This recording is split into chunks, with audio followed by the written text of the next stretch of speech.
लद्दाख के उपराज्यपाल कविंद्र गुप्ता ने कल पीएम मोदी से मुलाकात की है और टूरिज्म समेत कई मुद्दों पर चर्चा की है। लद्दाख के नए उपराज्यपाल कविंद्र गुप्ता से एक्सक्लूसिव बातचीत हमारे संवाददाता रमन सैनी के साथ।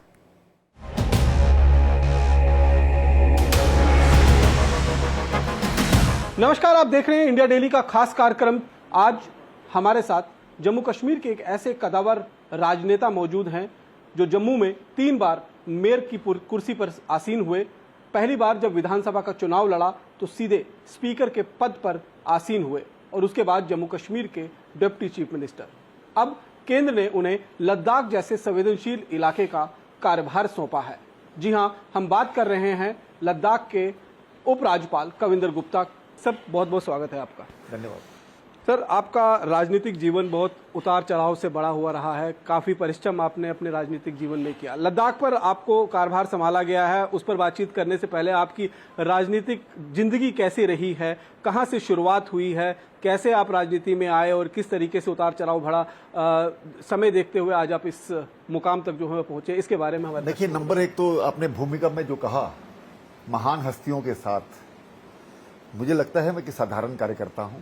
इससे बढ़कर ठीक है, जनता का सेवक हूं और उपलब्धियां जो रही हैं वो मेरे जो विचार परिवार है उनके कारण से ही रही हैं।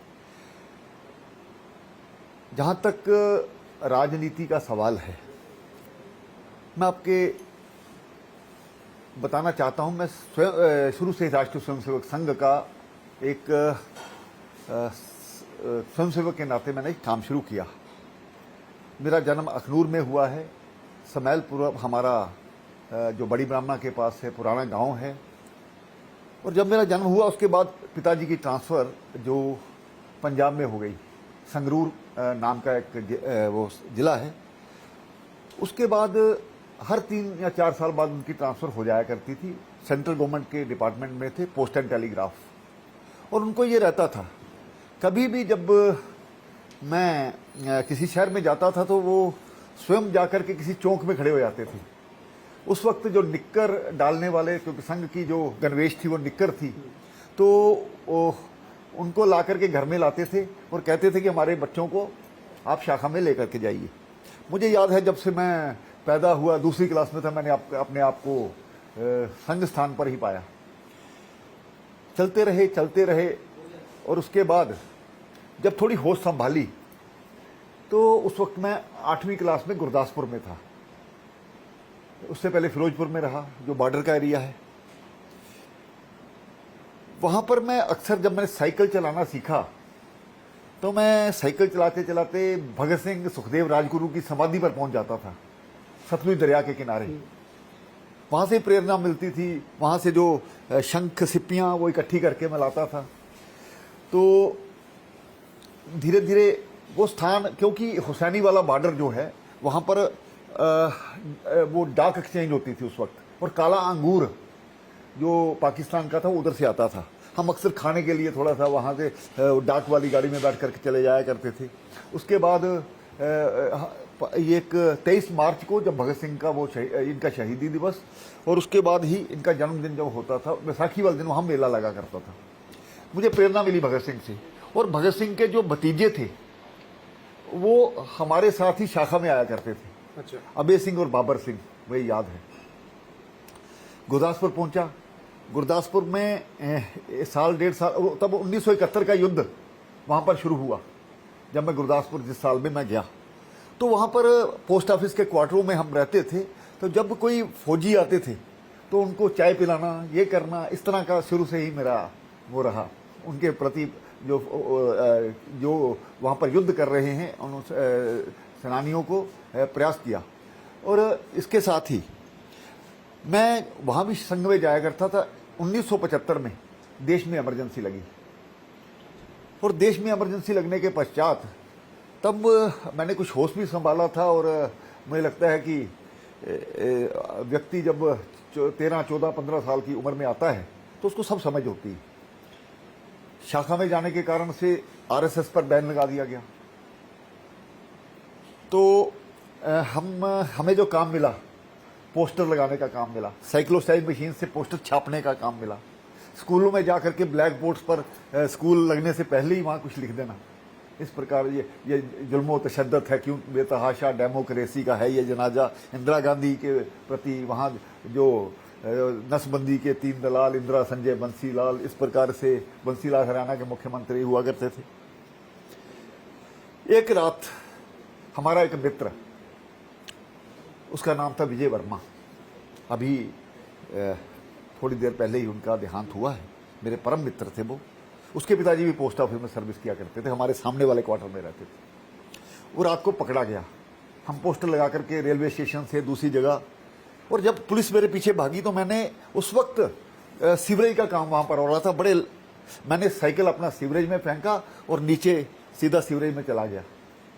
खैर उस एक व्यक्ति जो पकड़ा गया उसको बहुत मारा गया। 14 साल का बच्चा, 13 साल का बच्चा क्या होता है, तो उसको मार मार करके हमारा भी नाम उसने लिया। तो रात को 3:45 बजे हमारे 14 नवंबर के दिन, मुझे याद है, जब बाल दिवस होता है, हमारे घर भी पुलिस पहुंच गई। हम किराए के मकान पे रहते थे। तो पुलिस पहुंचने के बाद उन्होंने मुझे भी बहुत मारा, कभी साइकिल चोरी का इल्जाम, कभी दूसरी चीजों का इल्जाम, इस प्रकार की वो बातें करने लगे। जवाहरलाल और रणधीर सिंह नाम के 2 थानेदार हुआ करते थे, एक थाना सदर, एक थाना शहरी। खैर रिमांड मिला, और हम भी क्रांतिकारियों की तरह जब अदालत में पहुंचे, वहां पर बोलना नहीं होता, हमने वहां पर नारे लगाने शुरू कर दिए, इंकलाब जिंदाबाद। तो इस प्रकार की वो चलती रही। हम पकड़े गए, गुरदासपुर जेल में ले जाया गया, पटियाला जेल में फिर ले जाया गया। और मैं ये कहना चाहता हूं कि इस सारे समय के दौरान जो पंजाब के बड़े जनसंघ के नेता हुआ करते थे, बाबू हिताभिलाषी, वीर यज्ञदास शर्मा, प्रोफेसर विश्वनाथन, अकाली दल के बहुत बड़े नेता जो वहां पर सत्याग्रह में हमारे साथ थे, उनसे प्रेरणा मिली। आनंद मार्ग के भी कुछ संत वहां पर मिला करते थे। तो मुझे लगता है कि मैंने जेल के जो समय है उसको पॉजिटिव तरीके से देखा, बहुत कुछ सीखने को मिला। राजनीति में रुचि तभी बढ़ी, इतनी लंबी तो कहानी। जम्मू कश्मीर से जब आपने राजनीति की शुरुआत की तो कौन रहे आपके राजनीतिक गुरु और किस तरीके से जम्मू कश्मीर की राजनीति में आपकी दिलचस्पी? देखिए, मैं आपको बताना चाहता हूं कि मैं जब आया यहाँ पर, मेरे घर में मेरे पिताजी क्लास 1 गजटेड अफसर थे, लेकिन गुजारा बड़ी मुश्किल से होता था। 20 तारीख को हमारी पे खत्म हो जाया करती थी। मेरा ये लगता था कि मैं पिताजी के साथ कुछ हेल्प कर सकूं। 2 बहनें थी मेरी, 2 भाई थे, एक मैं था। एमए में एडमिशन लिया, लेकिन रुचि नहीं बनी। फिर शाम को एक मैंने काम खोला, स्कूटरों को रंग करने का। अच्छा। एक 2 तरह के रंग होते हैं, एक स्प्रे का रंग होता है, एक भट्टी का रंग होता है। मैंने वो बाहर से कारीगर लाए और वो काम शुरू कर दिया। तो शुरू में मुश्किलें तो होती हैं, मोटर सड़ जाती थी, वो जो कारीगर थे वो दौड़ जाते थे। फिर एक समय ऐसा आया जब खुद गंदी पैंट डाल के स्वयं काम करना पड़ा। तब ये जम्मू का जो कच्ची छावनी में सिटी पैलेस है, वो उनकी वो जो मालिक हैं उनकी एक दुकानें हुआ करती थी, उसमें से आधी उन्होंने अपनी ड्योढ़ी जो होती है अंदर जाने के लिए, उसको काट करके दुकान बनाई थी। उसमें मैं कोई, मुझे लगता है हार्डली 3.5 फुट बाई 7-8 फुट की दुकान रही होगी। वहां पर मैंने काम किया। और जब वो खुद काम करना था, मैं, क्योंकि शर्म भी आती थी, मैं कॉलेज में 3 बार प्रेसिडेंट भी रहा, और मैं टांगे वाली गली में चला जाता था। राजनीति की शुरुआत छात्र संघ से ही शुरू हो गई थी? जी जी हाँ, मैं विद्यार्थी परिषद में पंजाब में सेक्रेटरी रहा। यहाँ जब आया तो चंद्रमोहन जी मुझे अक्सर, वो चंद्रमोहन शर्मा जी हमारे पुराने नेता भी हैं, वो मुझे युवा मोर्चा में ले जाया करते थे। तो मैंने भी जाना शुरू कर दिया। धीरे धीरे कई पदों पर, वार्ड से लेकर के प्रदेश अध्यक्ष तक मैंने काम किया। तो मुझे लगता है कि ये कहानी है वहां से राजनीति शुरू अब आप, और 93 से 98 तक मैं भारतीय जनता युवा मोर्चा का प्रदेश अध्यक्ष था। अब बात कर लेते हैं उस क्षेत्र की जिसका कार्यभार जो है आपको सौंपा गया है, यानी कि लद्दाख और कारगिल। आपने शपथ ली है लद्दाख के उपराज्यपाल के रूप में, और अब पहले दौर में जब आप लोगों से मिले हैं, वहाँ के प्रतिनिधियों से मुलाकात हुई है, वहाँ के लोगों से मुलाकात हुई है, कितना चुनौती भरा हुआ ये आपको जो है टास्क लगता है? देखिए, मैं ये समझता हूँ जो काम मुझे मिला है उसको ठीक प्रकार से निभा पाऊँ। मैं रिजल्ट ओरिएंटेड काम करना चाहता हूँ। आज तक चाहे मैं मेयर के नाते, चाहे पार्टी के कार्यकर्ता के नाते, चाहे डिप्टी चीफ मिनिस्टर के नाते या स्पीकर के नाते, जब स्पीकर था, मैं 3 साल अपने दफ्तर नहीं गया भारतीय जनता पार्टी के, सीधा, क्योंकि एक संवैधानिक पद है, उसकी गरिमा को भी बना करके रखना है। तो मैंने उसको ठीक प्रकार से निभाया, मुझे ऐसा लगता है।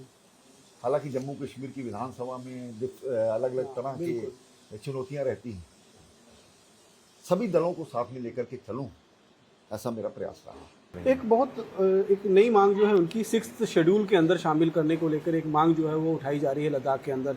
अब आप वहाँ के सर्वासर्वी हैं, पूरी एडमिनिस्ट्रेशन आपके अधीन जो है वो काम कर रही है, तो केंद्र से आप इस बाबत जो है वो बातें तो होंगी, लेकिन मुझे लगता है कि अभी छोटी हमारे लद्दाख की बेहतरी के लिए वहाँ पर लोग भी अवेयर हैं, उसको कराना चाहिए। सब चीज़ें होंगी, लेकिन धीरे धीरे होंगी, समय पर होंगी।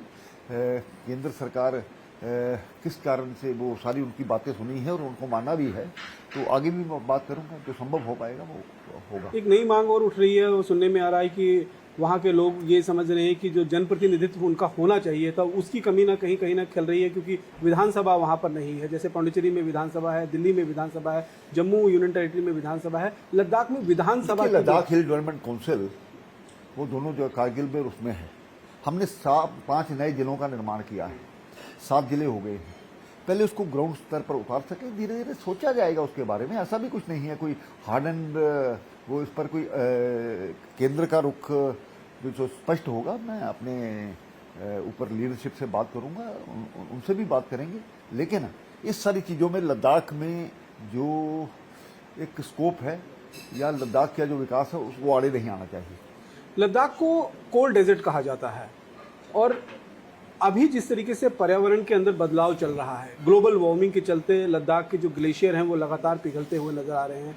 गर्मी जो है, गर्मी के दिनों में काफ़ी ज़्यादा वहाँ पर बढ़ जाती है।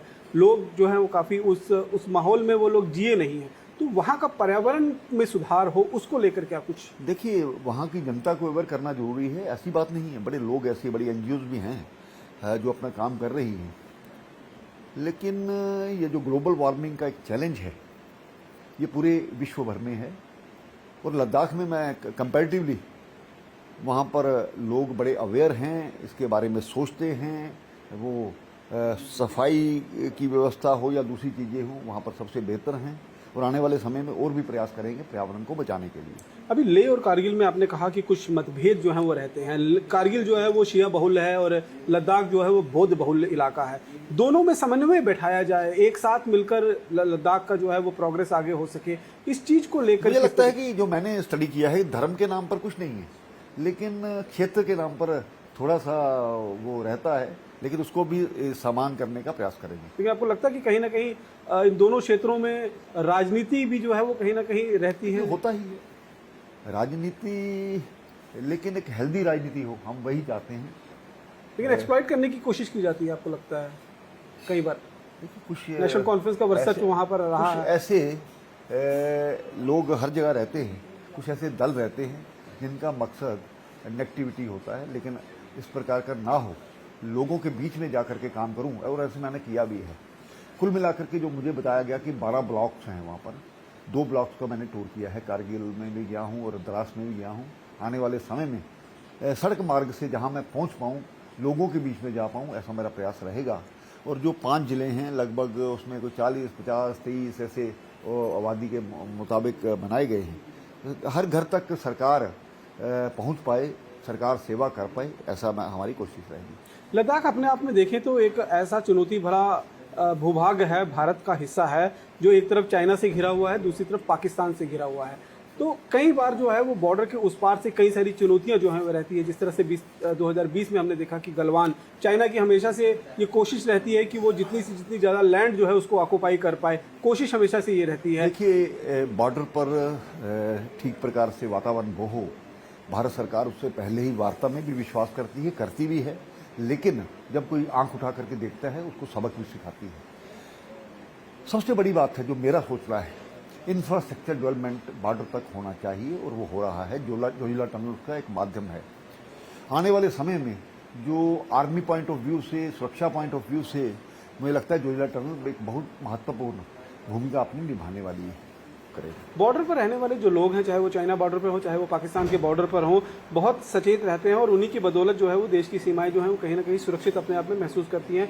जो वहाँ पर सेना के जवान हैं उनके साथ बहुत सहयोग वो लोग करते हैं, उनसे भी आप लोग मुलाकात करेंगे? बिल्कुल, मैं गया भी और मैं जहाँ वहाँ का वातावरण देखता हूँ, भारत का झंडा उनकी प्राथमिकता है और देशभक्त लोग हैं।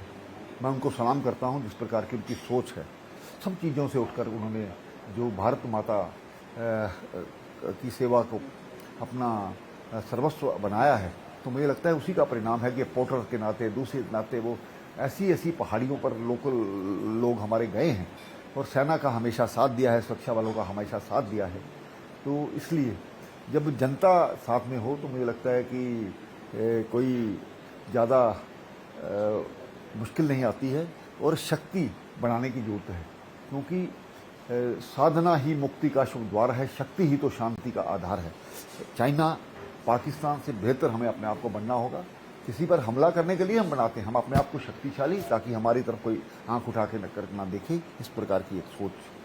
आपने कहा कि किसी पर हमला करने के लिए नहीं, हम अपने आप को शक्तिशाली और अपने आप को सुरक्षित बनाने के लिए जो है वो कदम उठाते हैं। अभी हाल ही में ऑपरेशन सिंदूर जो है वो हुआ है और जिस तरीके से पाकिस्तान पर जो है वो कार्रवाई की गई, पाकिस्तान के जो आतंकी ठिकाने थे उनको ध्वस्त किया गया, किस तरीके से देखते हैं आप? और इसको लेकर जिस तरीके की राजनीति अभी हमने देखा कि देश की संसद भवन के अंदर जिस तरीके से आरोप प्रत्यारोप हुए, कांग्रेस जो है वो लगातार इस बात को लेकर कहती रही, सबूत मांगती रही, तो ये कहीं ना कहीं आपको लगता है कि एक ऐसी चीजें जो है वो देश की सेनाओं के साथ? हम हिंदुस्तान में रहते हैं, राजनीति करने के बड़े समय होते हैं, विरोध करने के बहुत से मौके होते हैं, लेकिन विरोध के लिए विरोध करना ये ठीक नहीं है।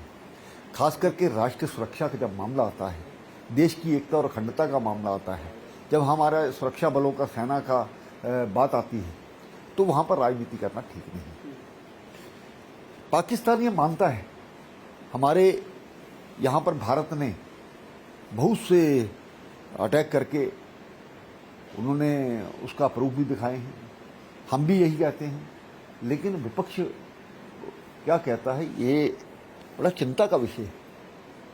मुझे याद है 1971 में जब देश में जंग हुई थी पाकिस्तान के साथ, विपक्ष वो जनसंघ के रूप में था या दूसरे विपक्ष थे, सारे उस वक्त की प्रधानमंत्री के साथ कंधे से कंधा मिला करके, और उस वक्त अटल बिहारी वाजपेयी जो हुआ करते थे, उन्होंने बड़े ऐसे शब्द कहे हैं जो देश हित में थे। आज भी युद्ध का जो समय है उस वक्त राजनीति करना मुझे लगता अच्छा नहीं है। आपको लगता है कि जब देश की संसद में या फिर सार्वजनिक मंच से इस तरीके की बातें होती हैं, पाकिस्तान को और ज्यादा हौसला मिलता है और पाकिस्तान की भाषा हमारे का बहुत से इस्तेमाल? ऐसे नेता हैं जो पाकिस्तान में आकर के भीख मांगते रहे, आप हमारी सपोर्ट करो, हमारी सरकार लाओ, हम ये करेंगे वो करेंगे। तो आज भी जो देश के विरुद्ध काम करने वाले आतंकी हैं उन पर भी कहीं ना कहीं सपोर्ट करने की बात की जाती है, उनके घरों में जाया जाता है, ये गलत है। इस प्रकार के जो एक तरफ से हम मिलिटेंसी को जीरो टॉलरेंस की काम कर रहे हैं और दूसरे लोग उनको सपोर्ट करने वाले हैं, ऐसी बातें यहाँ नहीं चलनी चाहिए, और जो लोग सपोर्ट करते हैं उनको भी सख्ती से निपटा जाना चाहिए। अभी हाल ही में जो कल मालेगांव ब्लास्ट को लेकर एक सुप्रीम कोर्ट का वर्डिक्ट सामने आया, जिसमें उन्होंने कहा कि उन्होंने सभी 7 आरोपी जो इसमें कर्नल पुरोहित और साध्वी जो हैं वो उनको बरी कर दिया। को लगता है कि कहीं ना कहीं धर्म के नाम पर आज आतंकवाद को इस तरीके से पैदा करने की कोशिश की गई? देखिए, उस वक्त भी लगता था ये एक साजिश है, संतों के खिलाफ, दूसरे लोगों के, देशभक्तों के खिलाफ, और कोई ना कोई ऐसा दल तो उस वक्त आपको पता ही है था जो कि कहता था कि अगर आतंकवाद किसी के ज़्यादा उस धर्म के हैं तो इसको भी बैलेंस करने का ये कौन सा तरीका है? ये गलत है। आतंकवाद का कोई धर्म नहीं होता। आतंकवाद जो भी करना चाहता है उसको कुचला जाना चाहिए, उनके सपोर्टर्स को, उनके परिवारों को भी सबक सिखाना चाहिए। जो आज कश्मीर में जो जीरो टॉलरेंस की नीति है उसी के कारण से सुधार हुआ है।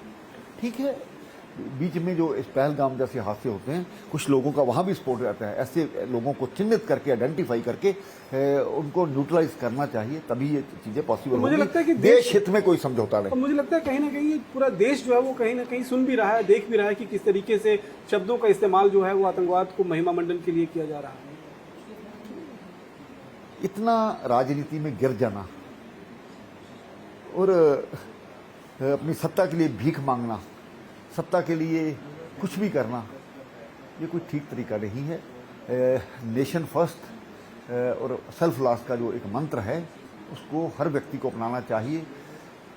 आपने देखा होगा जो अग्निवीर योजना थी, जो मुझे लगता है सरकार ने इस कारण से शुरू की थी, आज ऑस्ट्रेलिया में हो, जापान में हो, कोई भी व्यक्ति जो वहाँ पर पैदा होता है उसको सभी को राष्ट्र की सुरक्षा के लिए अपने आप को तैयार रहना, ये एक साधन मात्र था। जो उसको रोजगार बनाना चाहते हैं वो बनाएं, बाकी आकर के अपने जीवन में काम करें। लेकिन उसका भी मजाक तो कब तक चलेगा? उसको आप एम्प्लॉयमेंट के साथ ना जोड़िए। जो करना चाहते हैं, जिनको चाहिए, जिनकी इच्छा है, जिनको शौक है, वो उसमें जाएं।